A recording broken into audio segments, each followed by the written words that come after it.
Okay, eto meron akong explain, 'no. Wag kayong maniniwala sa sabi-sabi ng ibang tao, 'no. Kasi, madami tayong naririnig sa internet, 'no. Parang nagseselos yung iba, "Ay naku, andito ka na sa magandang company tapos lilipat ka pa diyan sa magiging scam. Sigurado ako magiging scam 'yan." Ganyan kaagad siya kahit hindi niya pa alam, 'no, kahit hindi niya pa nakikita yung loob. Magiging scam yan, dinaanan ko na yan, ganyan, ganyan ang mga sinasabi nila.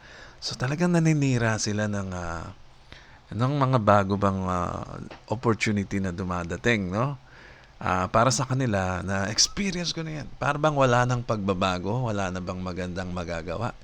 Yun na lang sinalihan nila ang maganda, ganyan. Kasi doon na sila kumikita eh. So, sisiraan nila yung isa para, wag kayo dyan, dito kayo mag-stay sa akin. Dahil kumikita na siya, no? So, hindi maganda yung ganun. Actually, pag sinabi mo, ito naman ay yung opportunity na dumaan ay another subscription. Alam naman natin, ah, ganyan, no? Pag nalaman mo na maganda yung business model, no, ng isang company, nagagayahan lang, no? Nagagayahan lang yan. Which is walang problema doon. Ang problema doon, kung gagayahin mo yung business model ng isa at eksaktong-eksakto ginaya mo lang, ay hindi maganda. Mas maganda kung ginaya mo yung business model at pinaganda mo pa. Yan, meron kang binago, meron kang in-improve. Dahil wala namang perfect, no? Pwede nga, okay, maganda, kumikita na kayo. Naku, long term yun sa amin. Legit na legit. Long term ito, sabi ng isa.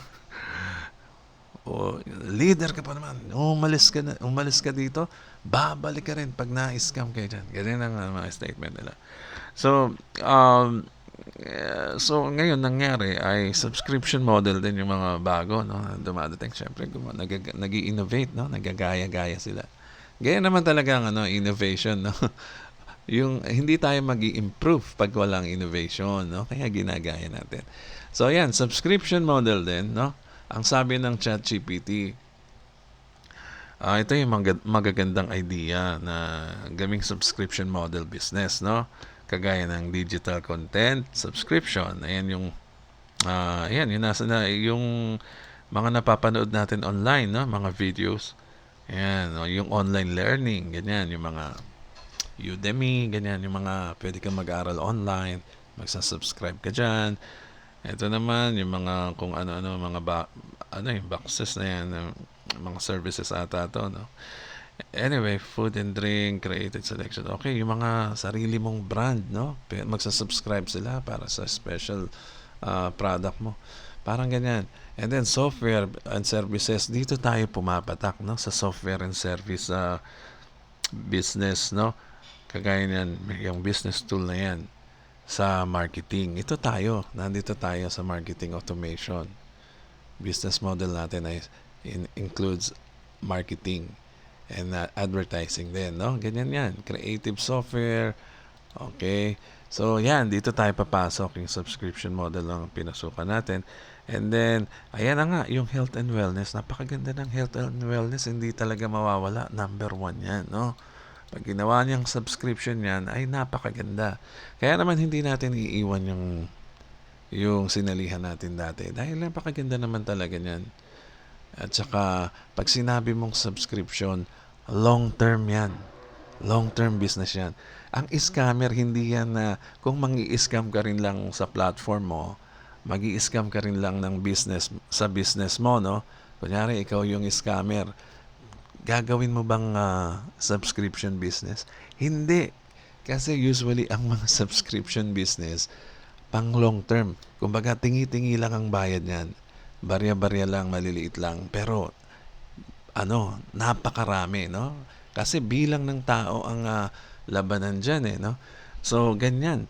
Kung mag-i-scam lang din siya, hindi niya titingiin ang koleksyon, no? Mas gusto niya yung maramihan na malaki, isang biga, yan, ganyan. Sabay escape, no? Takas na kagad. Hindi gagamitin ng scammer ang subscription model business. Pwede, siguro, pero sayang naman 'no, kung konti lang ang itatakbo niya. Kasi monthly 'yan, eh, 'no? And then 'yan, ayan mga 'yan 'no, membership models, yung mga exclusive content 'yan sa websites, clubs and communities, pet products, fashion accessories, marami 'no? Maraming puwedeng gawing, idea sa negosyo ng subscription. Anyway, so yun nga sinasabi ko, pagka pagka nagdududa ka na scam 'no, dahil sa mga sabi-sabi 'no, isipin mo rin 'no, bakit subscription model pa ang itatayo ng scammer? Hindi. Kaya yung pinasok natin dati na subscription, okay yan. Mag-stay ka diyan. Kung, let's say, ako kailangan ko ng supplements, mag-stay ako dun sa subscription na sinalihan ko sa health and wellness. Kasi mura dahil ayan, subscription, membership eh, no? Mura ang mga products diyan. Kaya okay magstay diyan, pang long term 'yan at potentially kumita ka diyan, no? Mag-stick ka lang diyan, okay lang 'yan. And then pag may bago, huwag mo naman sisiraan. Huwag mo naman sila sisiraan, no? Imbes na ah, i-promote, no? I-promote mo pa dahil baka sakali makatulong ito sa member sa dito sa previous company. Ano, no? Sabihin natin, mag-stay ka lang dito. O pagka kumita ka na diyan, edi tuloy-tuloy mo lang. Hindi yung sisiraan mo, bumalik na kayo dito, scam yan. Pangit yung ganun, no? So, yan lang po muna ito sa Edge Garcia. Maraming salamat po.